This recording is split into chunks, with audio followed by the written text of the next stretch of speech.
Hey, what's up, everybody? BDF 44 coming at you with another video. As you can see, I'm in the U-Haul.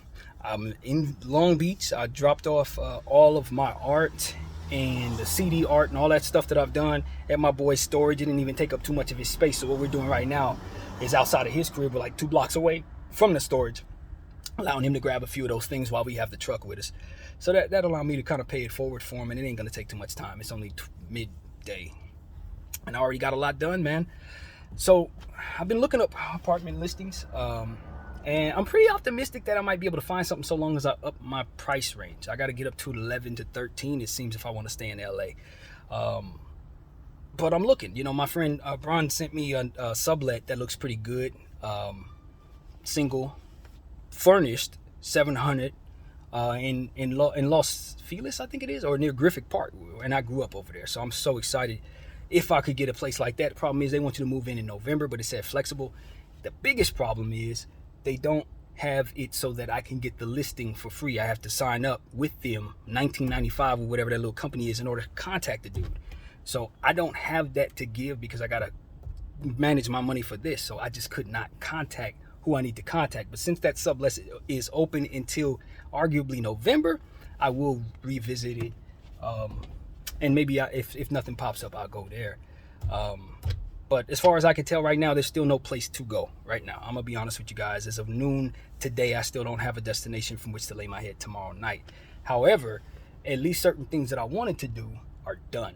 Getting on this thing, man, getting behind the wheel was easy. I hadn't been behind the wheel in a little bit, but once I got behind it, it was amazing. Just to drive again and to remind myself that I am a good driver. I took care of my what do you call that?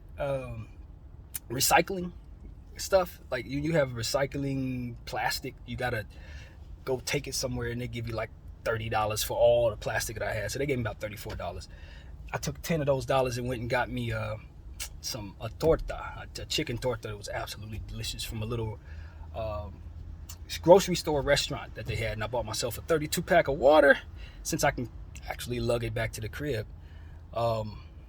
And that's pretty much where we're at right now. I threw away a lot of stuff, threw away my old computer, threw away pictures and stuff like that, threw away all kinds of stuff. My bed, the only way that bed is going anywhere is if I can find a place tonight or tomorrow by 8 a.m. tomorrow morning or something like that. So it's not looking like the bed or the TV is likely going to be able to follow me going, unless, well, like I said, by 8 a.m. tomorrow, which means something tonight. So I'm optimistic that something great can happen, but I'm just going to move forward understanding that we're in the air right now. So, but what matters most to me is that the things that I must not leave there are now in storage. And that's my creative stuff, my poetry, my art, and ultimately the CD art. It's all somewhere safe in T's storage. And I don't have to think about that. I can do whatever I have to do with myself. Some of that other stuff that can be repurchased, it definitely can be repurchased, but my art is secure, and that is the most important thing for me. So I just want to thank my friend T and his mom for allowing me to use their storage, and I'm really thankful that we didn't take up too much space. So yeah, man, what else? That's pretty much it. That's what my day has been, you know, just trying to get in this thing. I'm about 30 miles away from the house. I reserved about 40 miles, so I'm probably going to have to add about $10 to the mileage, depending on if there's another place to go after this. I don't expect that I'll make 2 trips out to Long Beach. I don't think so at all. No, I'm not going to do that. But what I cannot be certain I'm going to do or not going to do is find something today and then fly all the way out there to Griffith Park or wherever I'm going to. I don't think Griffith Park, but anywhere, whatever pops up, I will definitely have a vehicle to go, and I will. But you know, I'm just leaving it up to God, man. I was praising him all the way here, y'all. Y'all should have seen me. You would have thought I was a preacher on the way here. I was just praising God for about 15 minutes straight while on the freeway. And it felt so organic, and it felt real. And it was, you know, just one of the most important moments in my life, because it was helping me overcome what it is that had become a phobia, which was, I'm not really sure, not phobia, but like a fear. I'm not really sure if I could drive this thing. That was my thing. And so once I got behind the wheel, just like I prayed about, just like I told you guys about that I was intending to do, I would get right in the car and immediately remember how to drive and not have any trouble. And that's exactly what it's been. I got behind the wheel, and it was like I had never not whatever the anxiety was that I had when I told you guys I was going to get my car from the repo lot, that wasn't what I felt when I got in this thing here. And I think I know why. It's because I was so very prayed up.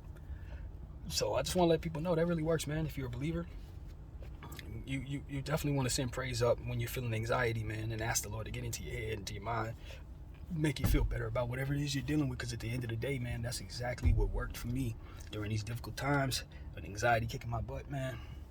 Just praising God, and it took away all fear, man. It's hard for fear to exist in a space where the Lord is being praised and the words are meant. You know what I mean? Now, if the word, you don't mean the words, you're just saying it out of fear and you don't actually believe in God, then it probably isn't the same thing. But if you're praising the Lord and you're truly feeling anxiety, I'm finding that it doesn't really, you can't have both at the same time. It's almost impossible. That's what I've found in this short period of time. So I don't know if that works for everybody. I hope it works for me every time, but that's exactly what I think I'm going to do from here on out when I feel as anxious as ultimately as possible. Yes, sir. So that's pretty much the end of it. BDF 44. Come on.